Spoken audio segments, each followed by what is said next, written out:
Good afternoon, Packers fans. Aaron Nagler here with your Packers Daily Chat, coming to you live on the Cheesehead TV social channels. Apologies for the late start this Thursday afternoon, but Con Ed having some fun in my building today. I had no power this morning, and I knew it was coming. That's why the video was set for 1 in the afternoon. But good times, juggling your life without power. But now power is back, and I'm here talking to you fine folks. Hope everyone's doing well.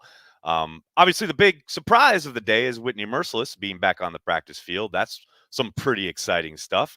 The idea of getting Merciless, at least getting his window open for these next 21 days for a possible return, a day after getting Zadarius Smith back.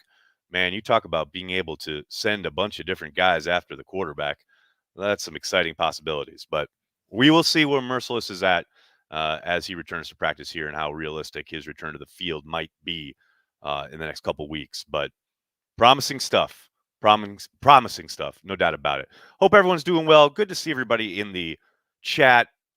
So many regulars. Thanks, guys, for sticking with me. I'm sorry, like I said, for the late arrival this week. Let's give the shout out to DraftKings right away today, shall we? Because we got some new fun stuff to talk about. Ladies and gentlemen, the NFL playoffs are here, and DraftKings Sportsbook, an official sports betting partner of the NFL, is kicking things off with a huge offer. Counting down to Super Bowl 56, new customers can get 56 to 1 odds on any wild card team to win their game. Bet just $5 and win 280 in free bets if your team is victorious. That's right, bet just $5 on any NFL playoff game, and DraftKings Sportsbook will give new customers an additional $280 in free bets if the team they choose wins their game. If Sportsbook isn't available in your state yet, you will have something to play for this wildcard weekend. Everyone can play for huge cash prizes with DraftKings Daily Fantasy. DraftKings is giving all new customers a free shot at millions of dollars in total prizes with their first deposit. So download the DraftKings Sportsbook app now and use promo code Cheesehead. Can't stress that enough. Use the promo code Cheesehead and get 56 to 1 odds on any NFL team. Do it, people. Bet $5 to win 280 in free bets if your team wins. That's promo code Cheesehead at DraftKings Sportsbook, an official sports betting partner of the NFL. Do it, people. You know you want to. Get on board. Let's go. Patrick, thank you for the super chat. Best lunch break of the year. Well, thank you. I'm glad to be here for you at lunchtime. Jocelyn, thank you for the super chat. NFC hoping Packers would show mercy, and they did. I see what you did there. I see what you did there, Jocelyn. I like it. I like it a lot. Got to make sure I don't miss any super chats. All right, got them all. Good. Hey, Nags, I can actually catch you live at this time. Merciless is practicing. He is practicing those we were just talking about. Kathleen, hello. I had nothing better to do than wait for you, so no problem here. Come on. I'm sure you had some other things to do. No doubt about it. Good timing for us on the Pacific Coast. LOL. Good afternoon, or good morning in your case. Hope you're doing well. Packers just got off the practice field.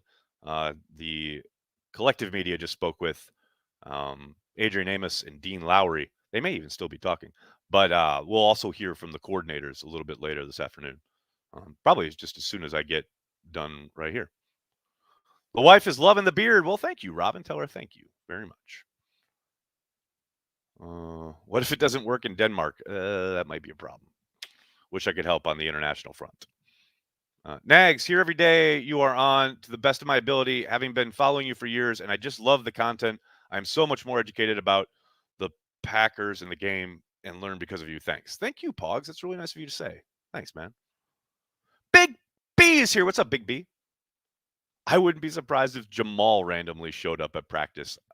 I mean, if he requested his release and the Lions just did it, that'd be kind of fun. Did MVS practice today? No, Jeremy, he did not. As one of the only downer things going on about the Green Bay Packers at the moment is that MVS is still dealing with that back injury. Now, hopefully this week will give him the rest he needs to be back out there next week when they're gearing up for a game. But as of right now, no, MVS has not returned to practice.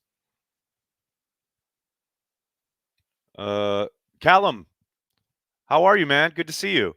Thanks for wearing our shirt today. That was awesome. Am I worried about a possible matchup with the 49ers if we play them? No. I only worry about my children. I don't worry about the Packers or who they play. And the 49ers have a run game. There's no doubt about it. Guess who else has a run game? The Green Bay Packers. Guess who else has a really good defense? The Green Bay Packers. Guess who has the better quarterback? The Green Bay Packers. Guess who has the better offense? The Green Bay Packers. Just score the points you need to, get up by 2 scores, get after the quarterback. Jimmy G is going to throw you a couple, and away we go. No, I ain't worried about it. Landon, thank you for the super chat. If you could take 2 players from the 2010 Super Bowl team, one offensive and one defense, to add to this team, who would they be? I get this question a lot. I think I've said before, I'd probably take Cullen Jenkins, maybe BJ Raji. Nick Collins would obviously be tempting, but I'm going to stick with Cullen Jenkins. And then with on the offensive side of the ball, I don't know, man. I don't know who they don't, I guess, but I mean, Jermichael was hurt, but he was on that team. I'd like to see him augment the tight end position. But I guess Jordy, maybe? Greg Jennings? Put Greg opposite Devontae, and it's a wrap, man. So, I don't know. It's a tough one. Chris, thanks for the super chat. Holy Merciless 2, I'm going to cry. Oh, man, I'm so excited. And Nags, I missed you this morning in my 10 o'clock hour, but worth it to see it now. Like I said, sorry, I had to adjust my schedule because of Con Ed, but good to be here. Pee Wee Pierre, thanks for the super chat. Both Dylan and Jones had over a total of 1,000 yards. Yes, they did. We talked about that last week on transplants, and we talked to AJ about it on Carry the G. But yes, 1,000 total yards for each of them, and the first time ever that a pair has done that and had 6 touchdowns each in the history of the Packers. That's pretty incredible. Quinn, thanks for the super chat. Damn, RD could be really scary. Could be. Now we gotta the thing we gotta pump our brakes on with Merciless is you gotta remember it just opens the 21-day window for him to return. It doesn't necessarily mean he's automatically back. Hopefully. And of course, conveniently, we don't hear from LaFleur today, but yes, potentially waves of pass rushers. Jeezy Baby, thanks for the super chat. Here is my token of appreciation. Very nice of you. Thank you, sir. Brett Swain, yes. Hey, man, Brett Swain follows me on Twitter. He's a good dude. Timbo Slice, thanks for the super chat. Excited to watch great football, no stress weekend. I mean, some of these games traditionally in the wild card weekend kind of fizzle and aren't great, but you got to think there will be 1 or 2 that are a lot of fun to watch. And it is nice not to have to stress out about anything and just kind of take in a weekend of football. It's always good, but I will be anxious to see who the Packers are going to play. No doubt about it. Too old for this. Thanks to the super chat. With Merciless coming back, I am expecting Raji next. Matt LaFleur Fedora Fund. Corey and I were talking about that last night on transplants. We're that much closer. Matt LaFleur, resplendent in his fedora after winning a Lombardi trophy. Can't wait. Jason, thanks for the super chat. We got a second Christmas. 3 All-Pros coming back. My head is swimming. It doesn't suck. It does not suck. Dave, thank you for the super chat. How different would previous seasons have been if they had been played with these IR rules? Really hope they keep these rules in the coming years. I'm with you, Dave. It's something the players have been pushing for a long time. I think it's funny because ownership has, in the past, kind of really been almost straight up against the idea of bringing guys back or being able to bring guys back. Sorry, guys. But I think it went so well last year in light of, the additional rules that were put in place because of COVID. Both sides really saw the advantages and really enjoyed the competitiveness of managing the rosters and being able to get guys who are really talented, who maybe had to be out for an extended time, but the ability to bring them back kind of added another kind of level of gamesmanship. And I think everybody kind of likes it and loves it, really. So hopefully, yes, that will be most of it. Hopefully, will be permanent going forward. That's something that will have to be bargained with between, the NFLPA and the league. But I think I don't see a downside. I really don't. So hopefully. Landon, thanks for the super chat. I think I would take Woodson and Driver from 2010. That would be a wrap. I love it. I absolutely love it. No doubt about it. Fred, thanks for the super chat. Transplants was great as usual. Fedora fun. Thank you, Fred. Very nice of you. Make sure I didn't miss any. Oh, Chris, Ryan Pickett, spill it, Pickett. I love Big Grease. Big Grease was the man. In my Kevin Green voice, it is time. I like it. Good day from London. What's up, Dale?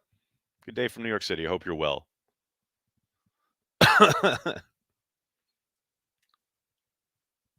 I think the IR stuff is making the GM be the GM more. Well, it gives him a lot more options. There's no doubt about that. And I asked Brian about it this offseason as far as, really being able to maneuver guys up and down between the practice squad and the regular, the 53, being able to bring veterans onto your practice squad and things of that nature. And Brian was like, I love it. It's a pain in the ass for Russ. The cap implications are vast, and that's a headache that thankfully Brian, for his sake, doesn't have to deal with. But I can only imagine how much of a nightmare it must be cap wise with all the moving parts. Because it's always the Packers have been a team that have traditionally had some roster churn at the bottom of the roster. That goes back to Rom Wolf. That's kind of their MO. It's how they operate. But man, this is a whole new level. So I'm sure it's a bit of a pain for Russ, but he makes it all work.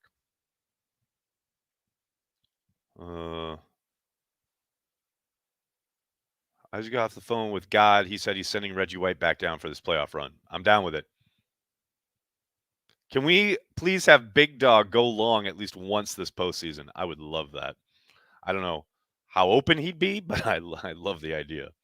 Moises, thanks for the super chat. What's one major aspect of the game people who have played the game notice or pay attention to that those who never played might not think about? I mean, there's so many different ones for so many different positions. And it's funny because when you talk to guys or you watch games with guys, they point this stuff out as like second nature. And as a layman, a fan sitting on the outside, lots of times you will see or you'll hear things that you never would have considered. That happened quite a bit when Ryan Grant was on our watch party a couple years ago. It was great talking to Ryan about the game. I think it was the 49ers Monday night game, Mike's last year. But just one kind of example, a wide receiver splits and how defenses will kind of try to utilize their film work for where the splits are in relation to, like, not even just their splits as far as like in relation to the offensive line and where they are with the hash marks and things like that, but also how their feet are, where they have their feet positioned pre-snap, and adding all of that up and trying to figure out from your film study what the route combo might be or what just straight up route the guy's going to run. I mean, that's the level where they're at each and every play. Some guys obviously more than others are better at it than others, but man, and that's just one thing. I mean, you talk about offensive line. There's a great breakdown. What was it on Game Rewind? It used to be Game Rewind. Now it's NFL Game Pass. But if you look back at Akeem Hicks talking about, I can't remember who it was, but it was a guard for the Packers. That he was saying, I've been watching his film all year, and I knew that when he lined up a certain way with his arm, like his arm in a certain angle and his shoulder up, I knew that it was like a run to the left or he was going to try and shade this way, blah, blah, blah. And Hicks just absolutely wrecks him at the point of attack because he had done the film work and he knew what to look for. Like, those are the things where, yeah, we sit on the outside and we go, oh, it looks like they're press man, or, oh, they ran a slant flat or whatever. But like, you're on the field with these guys and you hear them talk about it. It's just on a whole nother plane of existence. It's great, man. It is. It's kid in a candy store time when you watch with NFL players. There's no doubt about that. What else we got? Chris, thanks for the super chat. A little bit of a throwback. You think we got rid of Capers too late? How different would our seasons have been with guys like Dan Quinn or Spags at DC? I mean, I don't know. That's a good question. Although, Spagnuolo has not been bulletproof in his career. Don't forget, he got fired as a defensive coordinator not too long ago before landing in Kansas City. It's like nobody's infallible. But yeah, I do think they probably did hang on to Dom Capers a year or two too long. Mike, I think, was very loyal to a fault when it came to Dom. But I also think that Mike recognized that it wasn't all Dom's fault in the sense of they had a very specific system And if they would be able to just feed that system a few more veterans, probably would have had some better results, especially in the postseason. But he was often hamstrung by using, practice squatters, third, fourth stringers who were then, kicked up to starters. And of course, the biggest, most obvious glaring example is Ladarius Gunter as your cornerback number one in the NFC Championship game. That's something I don't think would happen under Brian. And I think that was something that frustrated Mike continuously, especially towards the end under Ted. So I do think he was loyal to a fault, but I get why he was kind of like, okay, it's not all Dom's fault here. But yeah, it would have been interesting. But hey, without the path that they went down, we wouldn't be where we are now. 3 years in a row in the NFC Championship game, hopefully. At least 3 years, 2 years with the number one seed. A defensive coordinator who seems to get it. We'll see how the playoffs, play out. But they seem to be headed in the right direction on defense. So, it's like the whole TJ Watt thing. Everyone still brings up TJ Watt over Kevin King. Well, if they draft TJ Watt, who's to say they get the Smiths? Who's to say they get Gary? I'm pretty happy with how things turned out in that regard. And I hope the same will be said of the defensive coordinator. Timbo Slice, thanks for the super chat. I hope week 18 showed NFL ties need to go. No, I see everyone looks at the tie all wrong, man. It's just like if you watch Premier League, it's just part of the strategy. Like you play the game to win, and then if you get down to the end and everyone's pooped and you say, oh, you know what? 40 seconds left. Let's take a knee, take a tie. Both in the playoffs. Boom, done. But for whatever reason, the Chargers, Staley wanted to take that timeout because he wanted to get a big guy on the field, and it still didn't help stop the run. I think if he doesn't call a timeout there, the Raiders, hand off, but not probably the same way, and most likely get the stop. And I think they just go at the end of regulation, and it's a tie, and both teams get into the playoffs. That's not hard. It's not difficult. I don't know, man. I guess, and maybe it's an American thing. Americans are so anti. You can't have a tie. Well, yeah, you can't play forever either. So that's just me. I mean, like I said, they do in the Premier League all the time. It's not difficult. Dylan, thanks for the super chat. How much influence does a coordinator have on any given position group? Example, Barry on inside backer or Steno on O-line if he became an OC. I mean, it's going to be a very case-by-case basis. I would think, yes, a little bit, given their path. You mentioned Barry. He has extensive experience coaching backers. So you would think there'd be probably a little bit more hands-on. But at that point, you're in such an the administrative stuff alone takes up so much of your time. It's not like you have a ton of extra time to just sit in those meetings. That's why you have position coaches, right? But there are slight influences, I would think. But again, down to the personality of the coach, the guys in that room, who the coordinator is, along with the position coach, their relationship, how much he's in that room. I think it's going to be a pretty wide variable. Vex, thanks for the super chat. Given Matt came up under Kyle Shanahan, why do the offensive play calls from Matt seem so different? I don't like the play calls when I watch the 49ers. You don't like the play calls when you watch the 49ers? I do like the play calls when I watch the 49ers. But that's just me. They seem so different because it's a very different kind of amalgamation of the system. They are utilizing a lot of things that weren't really part of the Shanahan playbook, and they were part of what Aaron Rodgers got used to under Mike McCarthy. There's a ton of stuff that they do, especially when they go a lot of the 5 wide empty stuff that goes all the way back to Mike. So there are plenty of instances where you can point to, and that's what they've talked about, right? The Packers offense. Now they steal stuff from all over. They steal stuff from Shanahan, from McVay, other offenses as well. So it's a real mishmash, but there's a lot more influence of some pure West Coast stuff. So even some Air Coryell in there that isn't prevalent in San Francisco. Kind of, and I think the obvious reason here is there's the quarterback, right? You're not going to run the same shit with Garoppolo that you run with Rodgers. You'd be silly to do that. That's why the 49ers lean on that running game so much. It helps their quarterback. I kind of wish the Packers would do a little bit more of that to help their quarterback, but that's just me. Jason, thanks to the super chat. After watching Transplants last night, Corey is not allowed to go to any home playoff games for the rest of his life. Joking. As someone pointed out, Jason, I can't sit here and rip on people who believe in the Manning cast curse and then turn around and tell Corey he can't go to a home playoff game because he might be bad luck. Of course, I don't believe any of that. I do like to give him grief about it, though, so I'm going to continue to do so. But I'm pretty sure Corey's going to be going to the playoff games because that's what he does. Jeezy Baby, thanks for the super chat. Ties are like kissing your stepsister. If you say so, man, I wouldn't know. Q King, thanks for the super chat. Talk about getting healthy at the best time. Merciless Smith, Alexander coming back. Let's go. I love it. I love it. All right, everybody, I'm going to have to get going. I can't thank you enough for hanging out, talking Packers each and every day. Again, sorry for my late arrival today. I'll be back at the regular time tomorrow morning at 10 a.m. Eastern.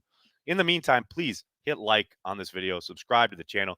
Check out Packer Transplants from last night if you missed it. A lot of fun. Always great to talk to Corey about all things green and gold. Thank you, everybody. I hope you have a great day. Tell your friends, tell your family, Cheesehead TV. We are devoted to Green Bay Packers fans worldwide. Thanks a lot, everybody. Have a great day. Go Pack Go.